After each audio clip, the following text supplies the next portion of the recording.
Hi friends, நம்ம பார்க்க போகிற தமிழ் திரைப்படம் டீன்ஸ். இது வந்து பார்த்திபன் ராதாகிருஷ்ணன் இயக்கியிருக்காரு. லெஜெண்டரி டைரக்டர்னு கூட சொல்லலாம். இவர் வந்து புதுமைக்கு பேர் போனவர். இவர் வந்து இயக்குனர் பாக்யராஜோட ஒரு உதவி இயக்குனர் இருந்தவர். இவரை பற்றி நிறைய அப்புறம் சொல்கிறேன். இந்த படத்தோட கதை வந்து கதையை கூட நான் அப்புறம் சொல்கிறேன். ஃபஸ்ட் இதை நடித்தவங்க பார்த்திங்கன்னா 13 சின்ன பிள்ளைங்க. அவங்க வந்து விஷ்ணுதா, கிருத்திகா பாலசுப்ரமணியம் அப்படின்லாம் நிறைய பேர் 13 பேர் நடிச்சிருக்காங்க. இவங்க வந்து ஒரு வில்லா கம்யூனிட்டியில் இருக்கும்போது இவங்க பசங்களாம் வந்து ஃபாரின்லலாம் இது மாதிரி இருக்காங்க, அப்ராடாக நல்லா ஃபார்வேர்டில் இருக்காங்க, நம்மளாம் வந்து ரொம்ப பின்தங்கியிருக்கோம் அப்படின்றாங்க. அப்போ வந்து ஒரு பொண்ணு வந்து நான் வந்து எங்கள் பாட்டி ஊரில் வந்து இது மாதிரி ஒரு பேய் கிணறு பற்றிலாம் சொல்லும். ஸோ அங்கே போய் நம்ம ஒரு நாள் போயிட்டு வரலாம் அப்படின்னாங்க. ஸோ ஸ்கூலை கட்டிடுச்சு, இவங்க 13 பேரும் போகிறாங்க. அப்போ என்ன ஆகுது அப்படின்றது தான் கதை. இது ஒன்லைன் மாதிரி வச்சுக்கலாம். இது வந்து பார்த்திங்கன்னா இன்ட்ரோல் பிளாக் வரையும் இவங்க வந்து போகும்போது ஒருத்தர் காணாமல் போகிறாங்க. இன்ட்ரோல் பிளாக்கில் வந்து ஒரு மலைப்பாம்பு சீன் வரும். அது சூப்பராக இருந்தது. அடுத்தது பார்த்திங்கன்னா செகண்ட் ஹாஃப்லேருந்து தான் படத்தோட கதை. ஃபஸ்ட் ஹாஃப் 2 ஹவர் படம் இது. இந்த 2 ஹவரில் வந்து பார்த்திங்கன்னா ஒரு ஹவர் வந்து இவங்க எப்படி அந்த ஊருக்கு போகிறாங்க, அவங்க பாட்டி, அந்த பொண்ணோட பாட்டி ஊருக்கு எப்படி போகிறாங்கன்றது ரொம்ப ஸ்லோவாக போச்சு. செகண்ட் ஹாஃப் வந்து அதுவும் ஒரு ½ ஹவர் ஸ்லோவாக தான் போச்சு. ஒரு ஆஸ்ட்ரோ ஃபிசிக்ஸ் சயின்டிஸ்ட் வந்து வருவார். அவர் தான் வந்து பார்த்திபன் சார். அவர் வந்து பார்த்திங்கன்னா சில தகவல்கள்லாம் வந்து யூஎஃப்ஓ அது மாதிரி ஏலியன் இன்வேஷன்ஸ் பற்றிலாம் சேகரிச்சுக்கிட்டு இருப்பார். அப்போ வந்து இவங்க காணாமல் போனது வந்து பேயாலையா இல்லை எதாலன்றதே அவங்களுக்கு தெரியாது. அதுக்கப்புறம் கடைசி ½ ஹவர் தான் படத்தோட மெயின் கதையே. ஸோ இதை வந்து அவர் ரொம்ப ஒரு சூப்பரான ஒரு ப்ரெசன்டேஷன் பண்ணியிருந்தார். அண்ட் அந்த ½ ஹவர் படம் வந்து அவரோட அதில் வர நம்ம சமூக அக்கறை உள்ள ஆதங்கத்தெல்லாம் அவர் சொல்லியிருப்பார். கடைசியில் வந்து ஒரு பையன் வந்து சாக்ரிஃபைஸ் பண்ணுவான். அது என்ன சாக்ரிஃபைஸ் பண்ணான்றது தான் படத்தோட கதை. அவன் சாக்ரிஃபைஸ் பண்ணலன்னா என்ன ஆயிருக்கும் அப்படின்றது தான் படத்தோட கதையோட சஸ்பென்ஸு. ஸோ இது படம் வந்து ஃபஸ்ட்டு 1 ஹவர் வந்து இந்த பசங்க அந்த போகிற அட்வென்ச்சரிஸ்டிக் மூவ்மெண்ட்லாம் ரொம்ப ஸ்லோவாக இருந்தது. மியூசிக் வேறு ரொம்ப ஸ்லோவாக இருந்தது. இமானோட மியூசிக் வந்து ஒரு பாட்டும் கூட ஒட்ட டைட்டில் சாங் அதெல்லாம் எதுவுமே ஒட்டலை. ஆனால் இந்த படத்தோட திரைக்கதை வந்து கடைசியில் தூக்கி நிறுத்தினவர் வந்து நம்ம டைரக்டர், ஒத்த செருப்பு டைரக்டர் தான்.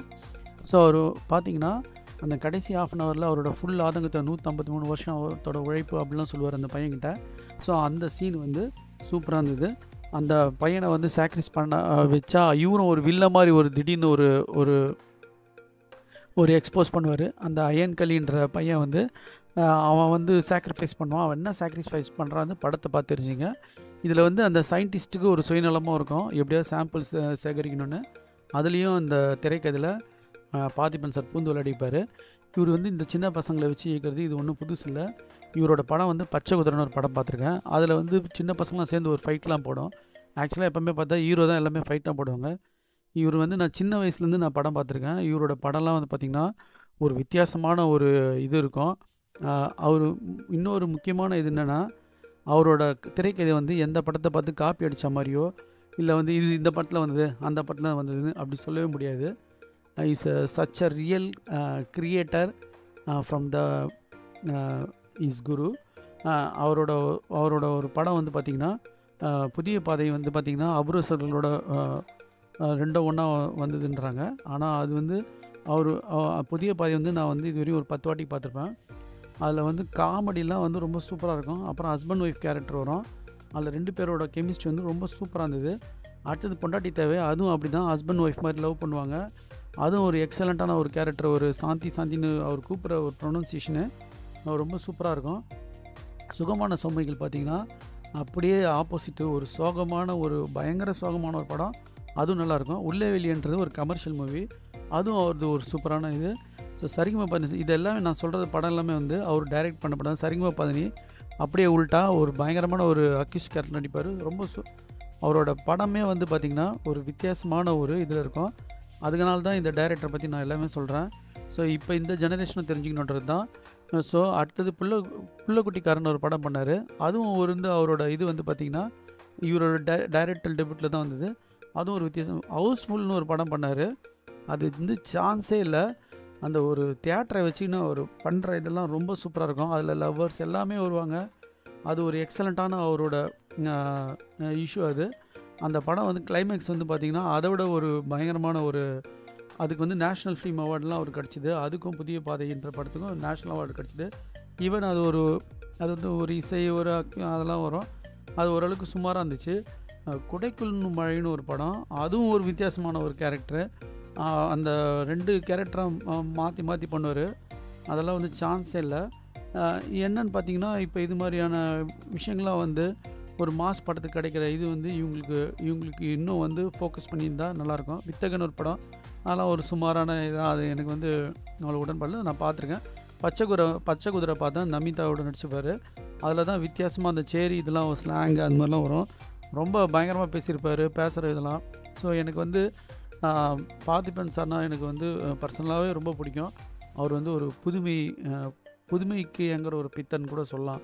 ஸோ கோடி நிலப்புகளை நான் அந்த படம் வந்து பார்க்கல, அது சுமாராக இருக்குன்னாங்க. ஒத்த செருப்பு பார்த்தேன், அது வந்து பார்த்திங்கன்னா அது நேஷ்னல் அவார்டு வின்னான படம். அதில் வந்து இவர் ஒரே ஆள் அந்த பையனை கூப்பிட்டு வருவார், அதோட போலீஸ் ஸ்டேஷனுக்குள்ளே போவார். இதுதான் கதை. அதை வந்து வச்சு செஞ்சுட்டார். அது ஒரு எக்ஸலண்ட்டான ஒரு இது. நெக்ஸ்ட் வந்து இரவு நிழல்னு ஒரே ஷாட்டில் போகிற மாதிரி ஒரு படம் வந்தது. நான் அதை பார்த்தேன், ஏன்னா அது நல்லா இருந்துச்சு. ஆனால் எனக்கு வந்து அந்த அளவுக்கு டச் ஆகல, அதான் எனக்கு ஆனஸ்ட்டாக. ஆனால் அது ஒரு புதுமையான ஒரு ஸ்கிரிப்ட் தான். ஒரே ஷாட்டில் எல்லாமே இது பண்ணியிருப்பார்.